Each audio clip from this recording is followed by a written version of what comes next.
Ndị otu iyi ụwa so na part of iyi ụwa. O nwere ka akpọ ha ndị iyi ụwa ma ọ bụ asị na ọ bụ otu iyi ụwa. Ihe ọbụla ekwuolu kwuo maka ndị iyi ụwa, ghọta ya dịka ndị ahụ bụ ndị gbara akaebe gbasara iyi ụwa gị. Ha bụ ndị otu iyi ụwa. Ọra mmụọ ndị gbara akaebe gbasara iyi ụwa gị. Gịnị bụ iyi ụwa? Iyi ụwa bụ ife mmadụ kpebiri na ihe ya na-abịa ụwa ịbịa mee. Ọnya bụ iyi ụwa. Enwekwa ike kpọọ ya destiny. Enwekwa ike kpọọ ya akara aka. Iyi ụwa bụ ife mmadụ kpebiri na ihe a ka ya na-abịa ụwa ịbịa mee. Na Ezinwa Anaedo bụ dibịa today bụ na mụ ṅụrụ iyi ụwa tupu m bịa ụwa na ọ bụ dibịa ka m na-abịa ụwa ịbịa mee. That become enshrined in my iyi ụwa. And then nwere witnesses, mmụọ ndị nọ gbara akaebe ka m ṅụrụ ya bụ iyi. Mmụọ ndị ahụ gbara akaebe ka m ṅụrụ ya bụ iyi bụ ndị a na-akpọ otu iyi ụwa. So ndị iyi ụwa they are part of ndị otu. Maka onwe ndị na-ajụ what is the difference between ndị iyi ụwa and ndị otu. Ndị iyi ụwa are simply part of ndị otu. Otu simply means association. So iyi ụwa bụ part of ndị otu. Enwekwara ndị otu ọgbọ, otu ụmụada, otu iyi ụwa, otu okoro na agbọghọ, otu ndị ọrụ ụgbọ, dịrịzie gaba. So otu is just a name, a term.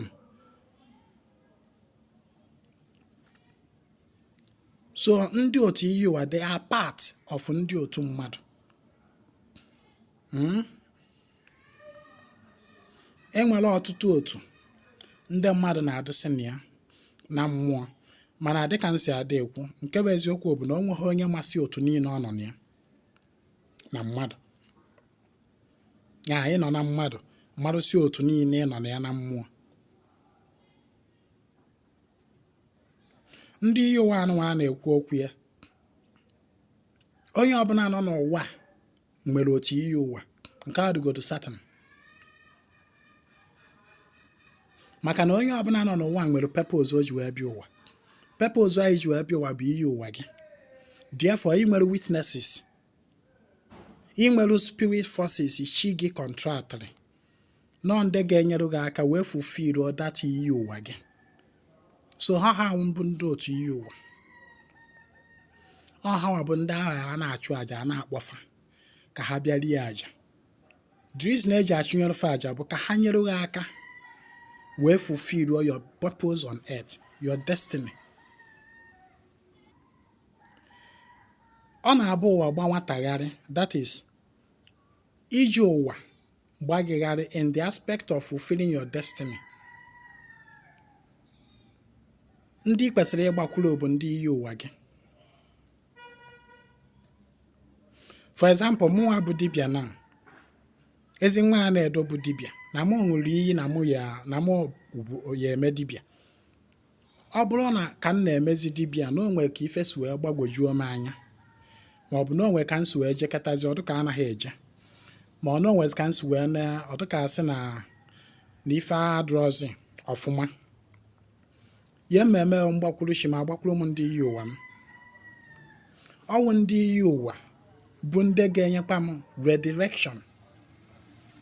Fa ga-enye m proper direction in that my destiny. Maka na ha awụ spirit witnesses.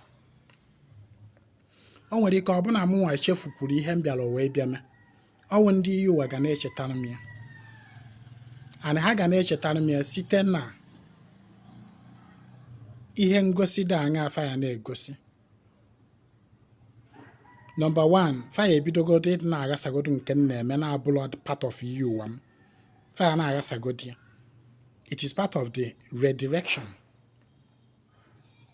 Ị na-aghọta? So na ụwa gbagịgharị ma ya aghọta ihe ị bịara ụwa ịbịa mee.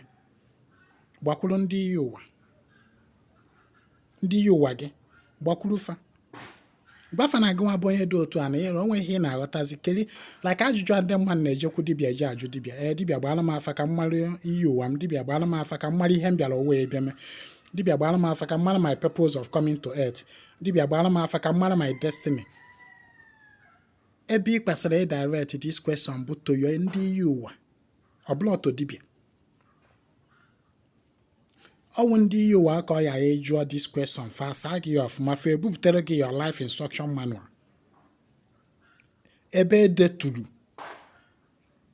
ihe niile i kwuru n'ọnụ n'ihe ị bịara wee bịa mee. Ebupụta ya gụọrọ gị ya. Ọwụ ndị iyi ụwa gị ọbụla dibịa ka ị kwesịrị ịdị na-ajụ such question. Ịghọtago? Ka esi agbakwuru ndị iyi ụwa. A na-agbakwuru ndị iyi ụwa site na in your daily practice of ịga ọfọ. Ndị iyi ụwa kwesịrị iso na ndị ị ga na-akpọ mmụọ ndị ị ga na-akpọ ka ha bịa taa ọjị. That is one way of appeasing them. Another way bụkwa marụ na ndị iyi ụwa enwere ndị na-adị enwe the misconception na ndị iyi ụwa nọ na mmiri. Ndị iyi ụwa can be anywhere. If those people akpọrọ iyi ụwa, ndị otu iyi ụwa, they can be anywhere. They can be in the water, they can be in the land, they can be in the sun or air, anywhere. Mana one sure way or means of getting to them bụ anyanwụ. Anyanwụ, the sun. Ịchọ imelụ ndị iyi ụwa ife melụ fa site n'anyanwụ. Because whether ma ha nọ na mmiri, anyanwụ na-eru di ya. Igbo sị na anyanwụ na-anara oke nye ndị mmiri. Fa nọ n'elu anị, anyanwụ na-erukwazi di ya. So na ịkpọ ndị iyi ụwa gị n'iru anyanwụ, ha ga-aza gị. Ọnya mere ụfọdụ ndị dibịa ebe anyị na-enwerụ ndị iyi ụwa ọnọdụ bụ n'ebe anyị dọrọ anyanwụ. Anyanwụ na-eze enu maọbụ anyanwụ na-agbara nke ọnụ na-akpụ ya. Ọwụ that same place ka a na-anọ were akpọkụ ndị iyi ụwa. Most times ọ naghị abụkarị na mmiri. That is, ọ naghị awụ ebe ịdọrọ ndị mmiri gị. Maka na ndị mmiri okwu otu ọzọkwa. Otu ndị mmiri nke ahụ dịkwa. But you cannot be too certain na ndị iyi ụwa gị nọ na mmiri.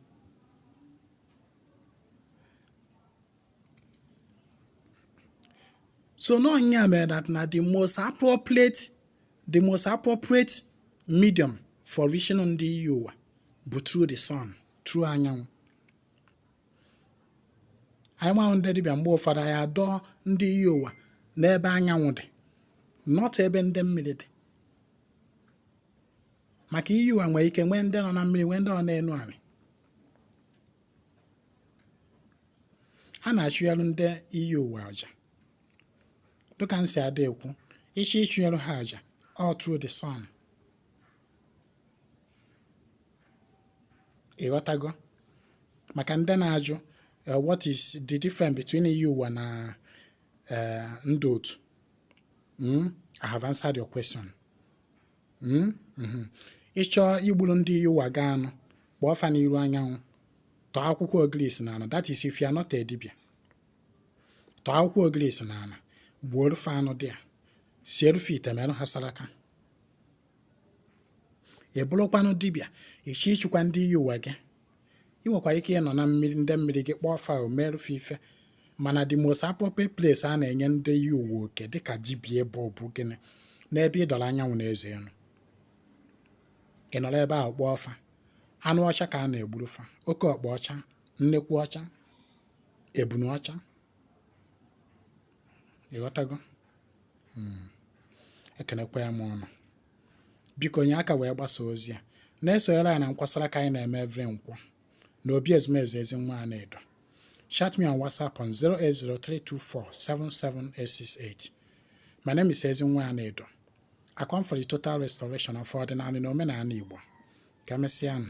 Share the message and watch out for our next teaching.